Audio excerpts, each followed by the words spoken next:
Hey there, hope you're doing great today.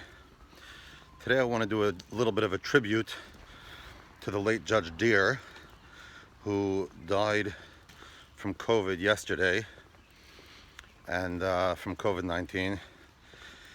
It's a dark day for a lot of people.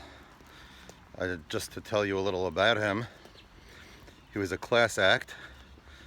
On a superficial level, he dressed impeccably, but he was the presiding judge in Kings County since about 2015, although I'm not clear on the year, presiding over the primary foreclosure part for owner-occupied foreclosures. And since he was appointed, I've been in his part, multiple times a week, multiple weeks in a month, and it's a big loss for the legal community at large and for homeowners, because he was extremely fair and impartial. By no means were any of my cases a sure thing, and I lost plenty of motions in front of him. But if there was any chance at all of doing a settlement, a loan modification, somehow resolving the foreclosure, him and his staff would give it the utmost opportunity and chance. It didn't matter if you spoke about settlement 10 times before. You can always speak about settlement. It didn't matter if the calendar was a motion day, a conference day.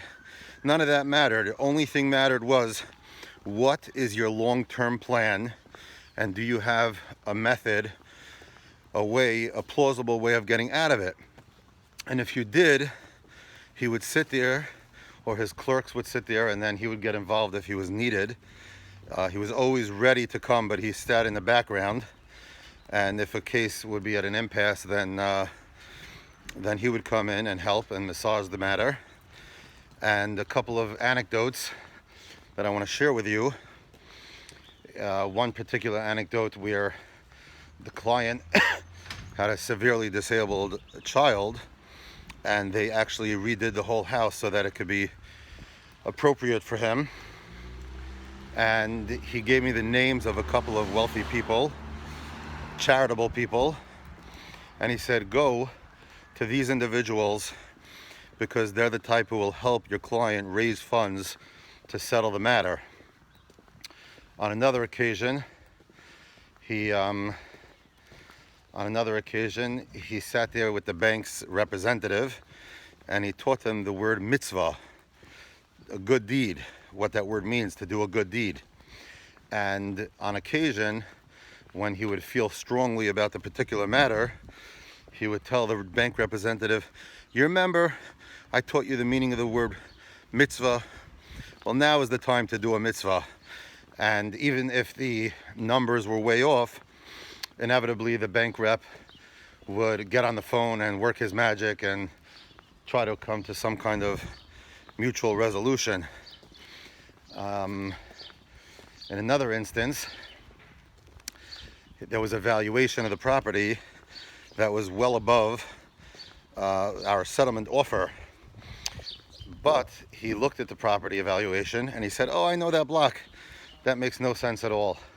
Based on the demographics and the types of people who I know live there, the house is nowhere worth that kind of money, because the only people who will buy it in this condition are those who are ready and can afford to knock it down and rebuild it.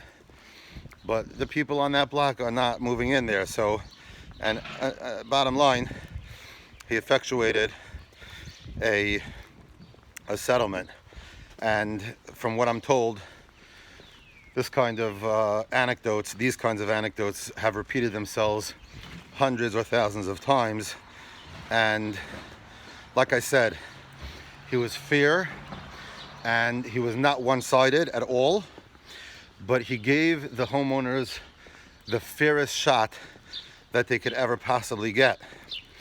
And prior to his coming to Supreme Court, he sat in the debt department presiding over credit issues, and I saw him a few times, and from what I'm told, he basically had plenty of what he viewed as improper, credit cases.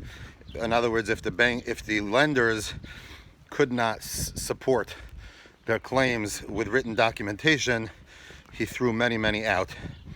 And he was there for the community. He was there for the legal community. He taught me the importance of being impartial and hearing everything out. And he will be sorely missed. And his soul should ascend, and he should be an emissary for only good things to his family and to the entire community.